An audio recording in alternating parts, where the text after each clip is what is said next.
pay attention to all of them. So thanks everyone. Next on the agenda, without further ado, we have our presentation on seabed mining, the dawn of an industry and the need for a precautionary approach. Presented by Lead First, Twin Harbor Waterkeeper, and Liz Schotman, the Washington Regional Manager with the Surfrider Foundation. And it's my pleasure to introduce them.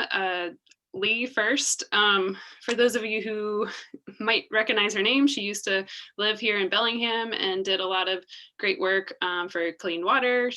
I inherited her position, and she also has been on the Grays Harbor MRC, so she's very familiar with MRCs and how they work. And Liz Schotman also is as the Washington State Regional Manager for the Surfrider Foundation, has a pulse on what's going on statewide a lot of the time, and has a really rich background in biology, and her favorite fish is the mola mola, which I think is wonderful. So without further ado, I'll let you guys take it over. And if you guys have, if folks have questions during it, I didn't discuss this with Lee or Liz beforehand, but I'm thinking folks can just put their questions in the chat box, and then if folks at the end, we can answer those questions, or we can answer them, or you can ask them verbally at the end. I think we're a small enough group. So take it away. All right. Are you guys able to see, do you see the slides or just? Yes. Okay, cool. Looks great. Hooray, success. All right, thank you guys for inviting us, and I'm super excited to share all the research I've done, and Lee as well. I do want to lead, I'm not a seabed mining expert, but I have been reading a lot into it, and it's pretty fascinating. I've been, quote, diving deep, pun intended. So we're excited to shed some light on this subject for those of you who are less familiar with it. So I'll talk sort of about what seabed mining is and the different resources that we are aiming to extract, or the global community is looking to the deep to extract. And then Lee will touch more on what those effects of that kind of extraction might have on our coasts and the Salish Sea. And then we'll also end on sort of what we hope to do about it. I'll skip this because we had an awesome introduction by Eleanor, because she's amazing.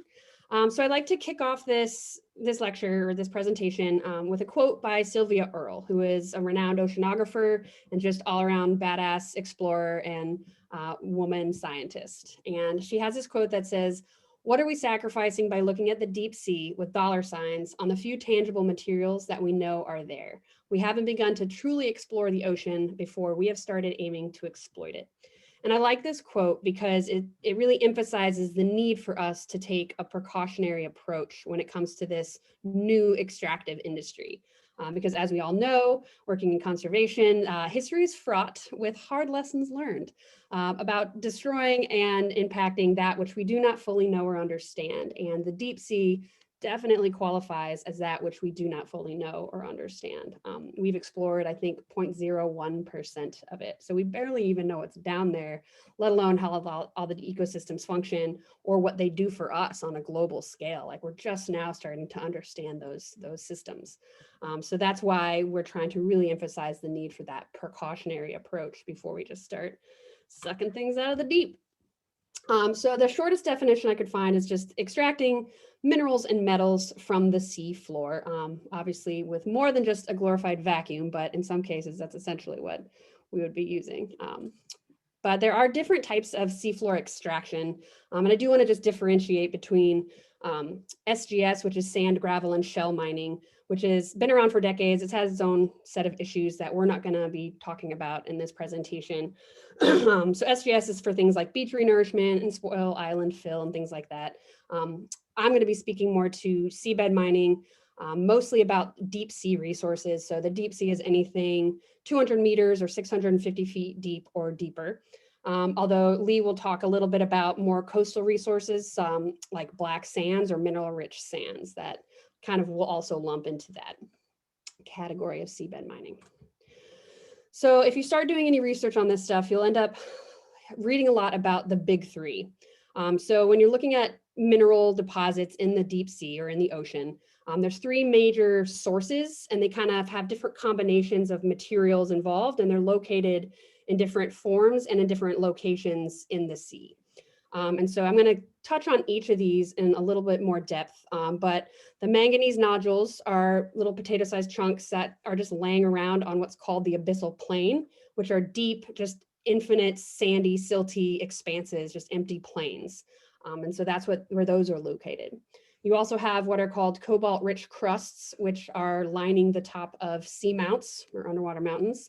And then the third one are called seafloor massive sulfides. And so those are going to be located along hydrothermal vents. And feel free to shout out questions. I can't see the chat, so feel free to, feel free to interrupt me at any point. I don't mind. So for the manganese nodules, again, they're just, anywhere from, golf ball to potato-sized rocks that are just laying around, just like this picture here. And they tend to have a lot of copper and nickel, and importantly, cobalt and lithium, which are very important materials for things like lithium-ion batteries and a lot of electric, devices.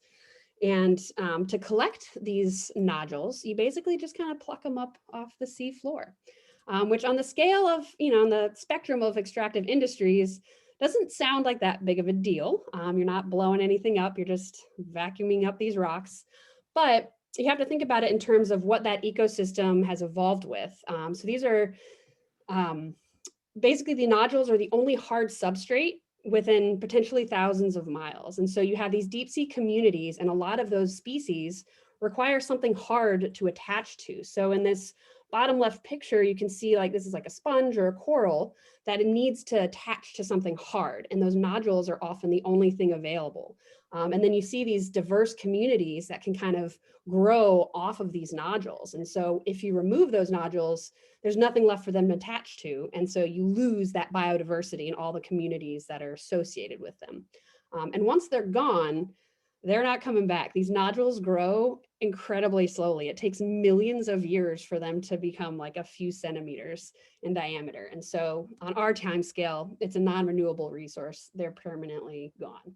And in addition to removing that habitat, you also have issues associated with just the disturbance of an ecosystem that is not evolved with much disturbance. And so you have bright lights and machinery making noise and just stirring up a lot of sediment. And Lee will probably talk a little bit more about those effects, but the deep sea is quiet and it moves at a very slow scale, and it's dark and it's cold. And so when you start bringing these heavy pieces of machinery down there, you're going to disrupt a lot of things. And we don't really have a good grip on what those different disruptions, what kind of effects they will have on those deep sea communities. Because again, we barely understand how these deep sea communities interact and do their thing.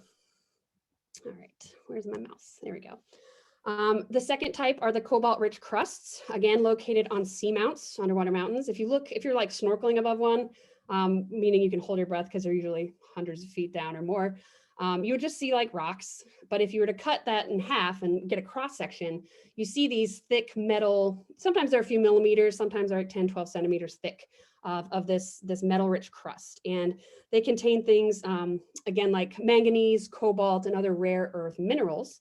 And in order to extract this, you need to basically plow it up off of the rock below it. So that's going to be much more destructive. It's essentially like underwater mountaintop removal, which is alarming because seamounts are incredibly important biodiversity hotspots. They're often like oases in the desert of the open ocean. And so, you often get upwelling events where you have that deep, cold, oxygen-dense, nutrient-rich water that hits the edges of these mountains and upwells and fuels a lot of primary productivity. And so seamounts are often very important for commercial fisheries, and again, attract a lot of cool, charismatic megafauna like whales and sharks and mola molas, and we have to protect the mola molas. And when Lee and I started to make the rounds and give this presentation, we would normally say this has not happened anywhere, and nowhere in the world have we actually extracted any of these cobalt-rich crusts. But late this last summer, there was a company that did sort of an experimental test extraction of it. I haven't been able to find much in the way of like published research on what the effects have been, because I think they're still analyzing it and working, and doing all the follow-up from that experiment. But they did extract, I think, like 650 kilograms of cobalt-rich crust. So we'll see what the impacts are. I'll keep an eye on that. So we don't really have a good, we can't say for sure what the impacts will be, but we can look to similar industries, other extractive industries, for some guidance. And we know that deep sea trawls that drag nets along these seamounts have severe impacts to biodiversity that can last for decades. And so that's just knocking things over with a net. So when we plow up the crust, we can only imagine that these will be pretty severe impacts that, again, will probably last a very long time. And last but not least, we have seafloor massive sulfides. And so these are like hard mineral chimneys that sort of grow around these hydrothermal vents. And they're really cool because these are chemosynthetic ecosystems. And so most of the life we know of on Earth derives its energy from the sun. Like the base of our food chain is photosynthetic organisms like plants and algae. But the sun could go out and these communities probably wouldn't even notice. They just keep doing their thing because they get their energy and their nutrients and stuff from the minerals and the heat that just kind of boil out of the earth. So that's really cool. They tend to have a lot of precious metals like copper, silver, and gold. And to harvest them, you kind of knock them over and smash them up and then suck those pieces up to the surface for processing. And again, you just have these really unique communities that we're, again, just learning about now, like weird 6-foot-long tube worms and fuzzy lobsters and things like that. And so again, we don't know what the impacts of this kind of disturbance would be on them. There is some hope for the hydrothermal vent communities. Again, we haven't like tested this that I'm aware of, but these systems are a little bit more capable of managing disruption because the vents will go cold or a new vent will start up. And so they're a little bit more adapted to some level of disturbance. But again, the pace of industry tends to be a lot faster than the pace of ecosystems, and especially in the deep. So I think that is all I have to say. I will switch it over to Lee. Lee, you should be able to just screen share and take over, but let me know if you need me to. Okay. Thanks, Liz. Yeah. Hi, everybody. It's good to see your faces. I think I know most of you from my many years of living and working in Bellingham. So nice to see all of you. So I'm going to talk about what some of the effects are, or the potential effects. So some of the problems that we expect to result from mining the deep are listed here. Let's begin at the ocean floor. You can see a tractor type machine in this graphic that is connected via a pipe to a big dredge vessel above it. The tractor pumps manganese nodules or other items up the pipe to the dredge barge where the nodules are sorted and removed. The sediment is pumped back to the ocean. This dewatering plume or sediment plume will likely be very harmful to aquatic life. It will adversely affect fish, whales, and other creatures who navigate or breathe oxygen from the ocean water. We really have no idea how far the plumes will drift, but some models predict that the sediment plumes will drift from 10 to 100 kilometers. So as Liz mentioned, these operations will likely be very noisy, adversely affecting the ability of some animals to communicate. The operation will very likely affect commercially valuable species. And so the fishing industry could be impacted. And it'll most likely affect ecosystem services such as carbon transport and biodiversity. One thing that I'm really concerned about is, this is going to happen deep down in the ocean. So unlike a mine or an industry on land where, most of the time we can actually see what some of the pollution problems are, this is going to be impossible for us to see and to see what the results are in most cases.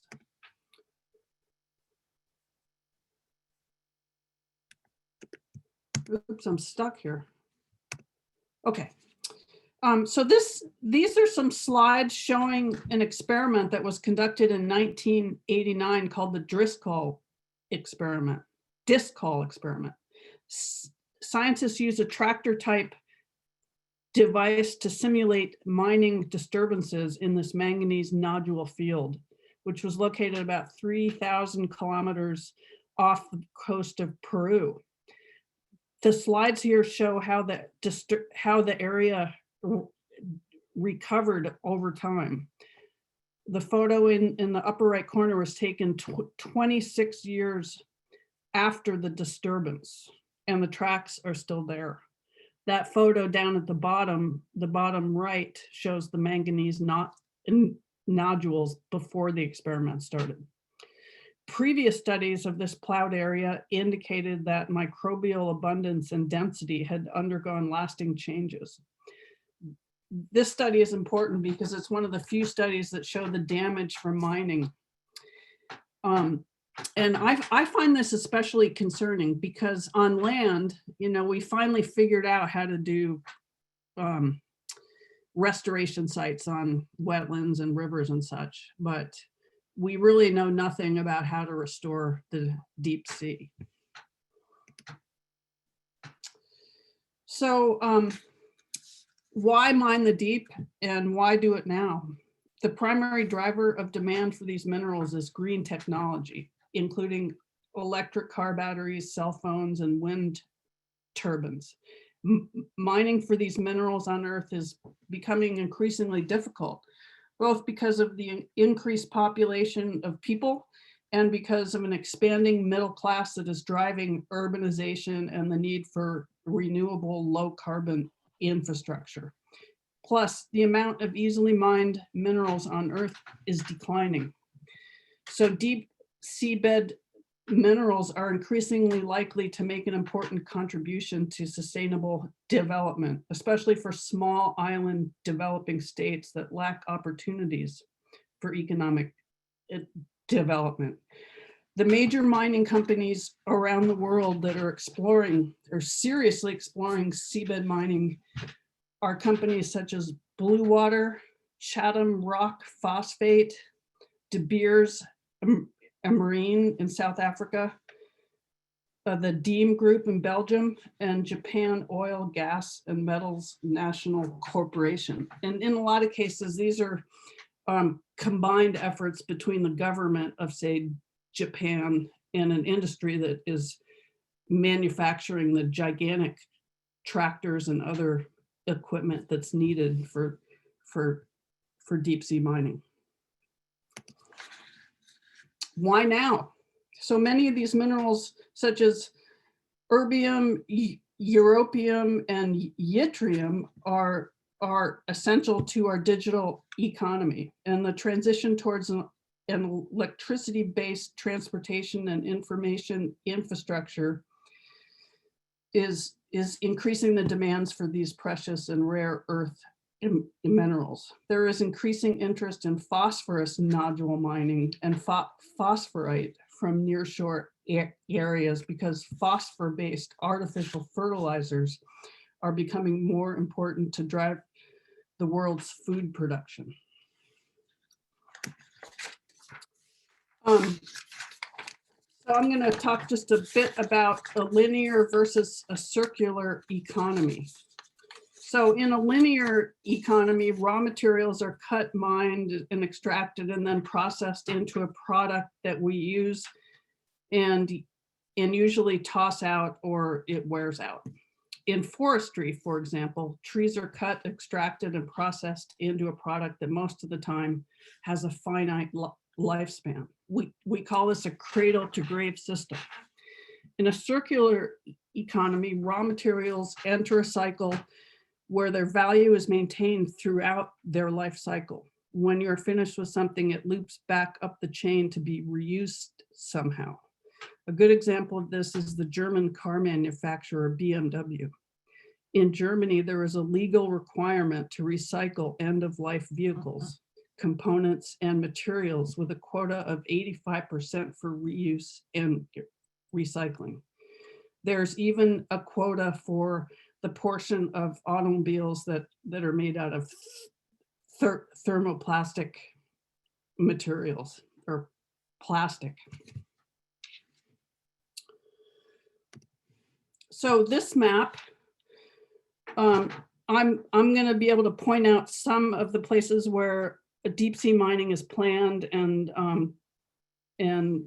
so on. So the majority of the resources we've discussed today are in international waters or the exclusive economic zone, which are the white areas on this map, and they extend from the border of the country and the sea to about 200 miles out. So Solwara 1, which is off the coast of Papua New Guinea, it was the first proposed deep sea mine in the Pacific, in the Bismarck Sea, approximately 30 kilometers from the coast of Papua in New Guinea. They had planned to mine seafloor massive sulfides, which are the rich hydrothermal vents formed by plumes of hot, acidic, mineral-rich water on the seafloor. But the people of Papua New Guinea protested this for years, and they called for a full ban on seabed mining. And because of the massive amount of resistance, the legal challenges, and funding difficulties, this proposal was shut down. So it's not on the table now. Whereas off the coast of Japan, you can see I have the word jogmek there. This was actually the first, this has been mined, the deep sea has been mined here. The jogmek and the country of Japan has conducted the first successful excavation of cobalt-rich seabed in the deep ocean. And then you can see off the coast of Peru, there's the disc hall there. I talked about that, where the deep sea tractor plowing happened. And then over on the west side of South Africa, there is deep sea mining kind of in coastal areas for diamonds.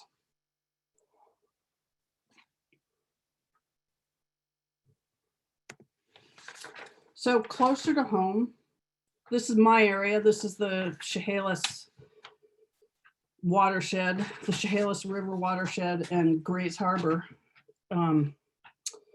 We have documented black sands or mineral black sands in Grays Harbor, and they're also down all around the mouth of the Columbia River. So these black mineral sands contain small amounts of gold, platinum, chromite, iron, titanium, zircon, and garnet. So that's very concerning, because these are really important areas to protect and conserve. And should deep sea mining occur in these areas, the drift from mining these areas could extend north into the marine sanctuary that's on our north coast. This map shows the extent of Washington State's jurisdiction.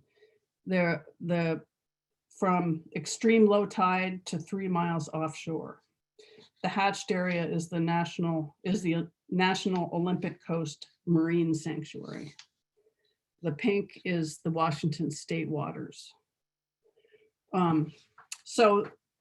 We, Surfrider and Twin Harbors Waterkeeper, are partnering with the Pew Charitable Trusts to do this outreach work. As Liz said, we want to get ahead of this issue. We want as many people to know about it as possible. We also are going to be working with some of our legislators in Washington State to try to introduce a bill to ban this before it starts, either this year or next year. it's interesting that Oregon banned seabed mining in the 90s. And there's also an effort in California that's a little ahead of ours to ban it in state waters of California. This is just a close-up of a manganese nodule and one cut in half. So as Liz said, these are about the size of a potato to a head of lettuce. They contain mainly manganese, but they also contain iron, nickel, copper, titanium, and cobalt. These are of great interest for mining because they contain greater amounts of some metals than are found in today's economically mineable deposits. And it is assumed that the world manganese nodule, that the manganese nodules on the seafloor contain much more manganese than the reserves on land. One thing that I find especially interesting about deep sea mining is the potential of environmental damage. So, you know, we've all heard that land mining has caused huge problems. It's had huge impacts on water, ecosystems, and human health. It releases on land, mining releases more toxic substances such as mercury, arsenic, lead, and cyanide than any other industry in the United States.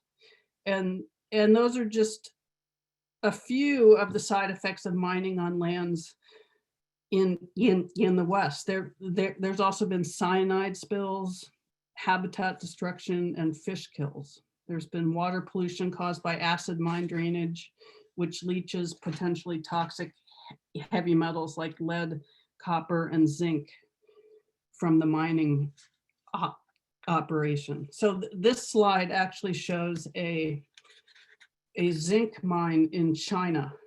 And after an 8-year study that began as a state secret, the Chinese government said in 2014 that 20% of the country's farmland was contaminated and a third of its surface water unfit for human contact. So, so we, you know, if seabed mining ramps up, we won't be able to see anything. You know, we hardly know what the impacts are going to be. And, you know, it's just a terrible, it seems like a really good thing to try to work to stop before it starts. And as far as what you can do, I think the best things are to support organizations that work on ocean protection. Think about that circular economy versus a linear economy, and encourage local businesses that depend on a healthy ocean to sign our petition. This is a petition that's on the Surfrider website, and we will make it available to you all. We're looking for businesses. You know, we don't care where they are. Businesses that are coastal, and then once we get going with the legislative work, we will let you guys know. And then also Liz and I have a one-pager that we'd be happy to share that cites some of the studies that we talked about today, and it has some more resources. So I just want to thank you all for listening to, especially me, ramble, and hope that you learned something and enjoyed the presentation, and we would love to hear from you. And I dropped a link to a blog post that has most of the information we covered, as well as a link to the sign-on letter that Lee just talked about. So that's in the chat. Awesome. Well, thank you, both of you. Do we have any questions? Yeah, are you going to have this slideshow available? Can you post it? So, okay, good, because I had a question and now I can't remember what it was. Yeah, it'll come to you though. Yeah, I think I saw somebody else that might have had a question. Maybe not. That was good. Thank you. You're welcome. Yeah, it's definitely refreshing to look at things like this before they've had a chance to really have an impact and figure out what we can do to mitigate it. I guess one question that I do have is, were you able to dig up any information on what the threats might be a little bit more locally within the Puget Sound area? It's really hard to find specific information. For one thing, just finding any information on like what resources are down there. Here, if you guys remember, I'll try to share my screen and I can show you that map that Lee showed you guys. But you know, within our state waters, let me share my screen real quick. Within our state waters, we see these, all that pink area. You guys see that? Okay. So you see all the green dots that are known resources, like these hard mineral deposits, and some of them are within our state waters. A lot of them are in our federal waters. Luckily for the outer coast, a lot of them are protected by the marine sanctuary. And you can see that there's like a complete lack of green dots in like the Straits and Puget Sound area. And I honestly don't know, and I haven't been able to find information as to whether that's because we don't know, you know, have we looked and not found, or just have we not looked yet? And so it's hard to say like where the resources are and the extent of them. A lot of the papers that we've pulled are old, like the Black Sands papers from like the 60s or in the 80s, you know? And so it's an industry that hasn't really targeted our waters aggressively and done like, again, it's expensive to research this stuff. And so we have not been that successful in finding specific information on what resources are down there. And so that makes it hard to say what the potential impacts could be. But the sediment plumes would be one of the biggest concerns because they have the ability to drift far and wide. So the extraction plume, the models, most of the models we know about like sediment drift are focusing on those extraction plumes. So at the seafloor, those can drift 10 to 100 kilometers. But you also have the dewatering plume, which is released somewhere in that water column. And that has the potential to drift much further. And some of those will dissolve. So some of them will drift a little bit farther before settling, and some of them will dissolve and drift far and wide on currents. And that's essentially like mine tailings, right? Like so you're releasing mine tailings out of the open ocean. And so we do know that some metals can enter into our food systems and bioaccumulate like mercury up the food chain and end up on our plates. And so again, there's no like hard and fast empirical studies to point to for a lot of these effects. But you know, the other concern is for me, just our state economy is very reliant on these like a healthy coastal ecosystem, and our state economy, you know, it's statewide. And so even if it's just our shellfish industry in Willapa Bay, Grays Harbor area, you know, that produces what, like a quarter of the nation's shellfish. Like if that were to be impacted by toxic sediment plumes because they're filter feeders, like that would affect our statewide economy. And so to me, you know, what happens anywhere in our coasts like affects us all, especially if we're talking about that sort of severe potential impact. And then of course, like you have your noise pollution. And so that can travel very far, like noise travels 4 times faster underwater. And so the impacts to our marine mammals, you know, again, hard to say, probably not positive. And so yeah. And then of course, just like carbon and ecosystem dynamics, like we don't know what these sediment plumes or these chemicals released into the water column, how it might affect things like kelp or tunicates or microbes, you know, so it's just really hard to predict those specific effects, but they would be negative.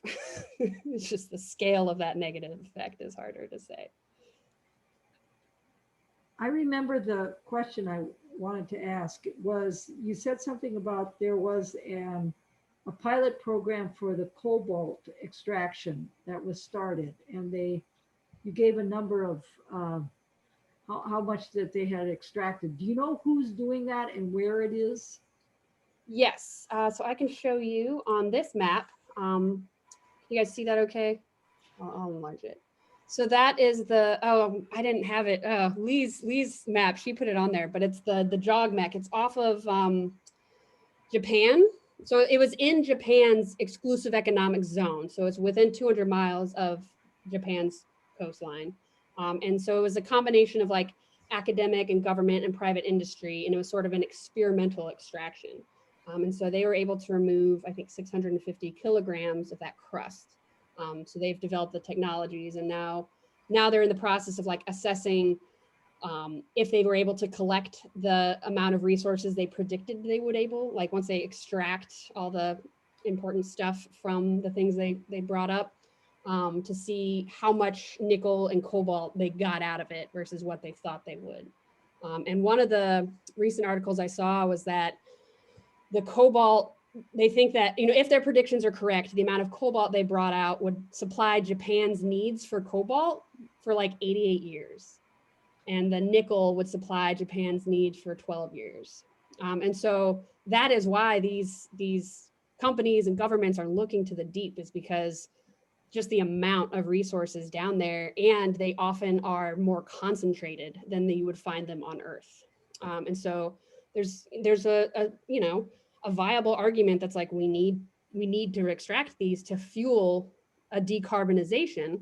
But there's also another side of that argument that's like, with effective recycling and better, you know, like a more circular economy and better end of life, you know, extraction of these valuable resources, we should be able to at least delay and like reduce that demand until hopefully we could leapfrog those technologies that right now to decarbonize, we need those lithium batteries, you know, like we need these resources for that with the existing technologies we have.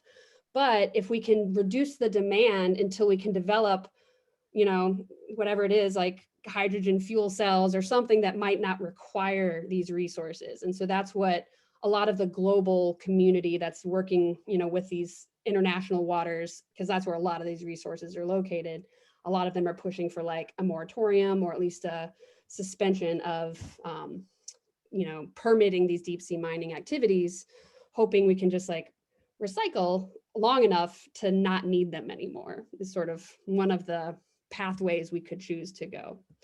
But the cool thing about metal is that it's infinitely recyclable. Like with plastics, you can recycle it once or twice, and then it's sort of, you know, it's not valuable anymore. It's degraded too much. But metal, if we were better at, you know, designing our products to recover them and extract those resources, you know, we can continue to use them in perpetuity, essentially. I have a question, and for some reason I can't figure out a way to raise my hand. So Shout it out. There's been quite an extensive effort in terms of whale protection around the orcas recently. And I'm just curious with regards to your comments in addressing this issue with the legislature. Have you seen anything? I mean, I've followed the whale protection stuff a little bit. It's mostly around recreational, commercial vessels in the waters, in particular around ocean noise. But have you seen anything about this seabed mining concept in this whale protection effort? No. Okay, I haven't either, and I'm just curious if you had thought about trying to tag that in somehow. That's an excellent point. And again, there isn't a lot of research as far as like what the acoustic pollution would be like from these different, you know, because there's different depths and they're at different locations. And I don't know a lot about, you know, the acoustic noise that this would generate and what those effects would be on marine mammals. But that is an excellent point that, you know, again, the good news is, you know, there's no industry that I'm aware of that's like, we need to move now. So we don't have, you know, there's not a lot of opposition to our work, especially with the coastal water. Like we're trying to just ban it in state waters for now and, you know, at least keep it out of our nearshore ecosystems. And so we do have like a sponsor and we're drafting bill language like now, and it might happen this year, it might happen next year, but we'll see. But if we do need more support, that is an excellent potential partner, because again, like the orcas, they don't need any more, they don't need any more issues. Right.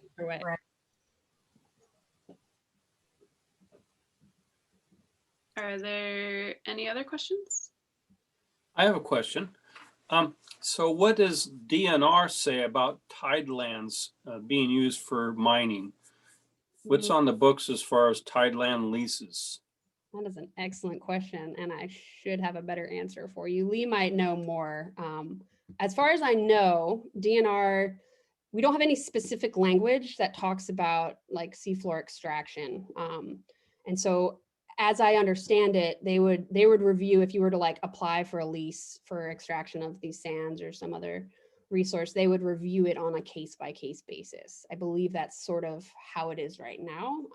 But I could be, you know, there's other rules about like tidelands that are a little different from, you know, offshore. And so I can't answer with 100% certainty. Yeah, that might be one place to do some research and to see if maybe certain restrictions on that activity connected with the tideland lease would be a good idea. That would be an excellent idea. Thank you. Or the subtitle lease. Excellent. Yeah, because DNR is the agency that we really need to target because they have the jurisdiction right now over these waters. That's a great idea, Mike. Yep. And I know they did just have like a review, I think last year, of like artisanal mining. It's kind of a fun phrase, but I don't believe we're talking about like we're focused on industrial scale mining. So I can't speak for what impacts or lack of impacts it would have on like anybody trying to like pan for gold near the water or anything like that. Our focus is industrial, large scale. Great. Are there any other questions? Going once, going twice. I don't see any hands raised. I don't see anything in the chat box. So I think we don't have any other questions, but if folks think of something later on that they want to ask Liz and or Lee, and you don't have their contact information, you can always email Austin or myself and we can get you in touch. But thank you so much. It's kind of always weird in presentations because it's like clapping isn't really the same. So thanks so much. We appreciate you updating us on seabed mining in Washington State. And it's interesting to think about other marine resources like the mineral marine resources, because I always think of marine resources as more like the fish and the shellfish and things like that. So thank you for bringing that perspective. So next we'll move into more of the MRC business. So folks are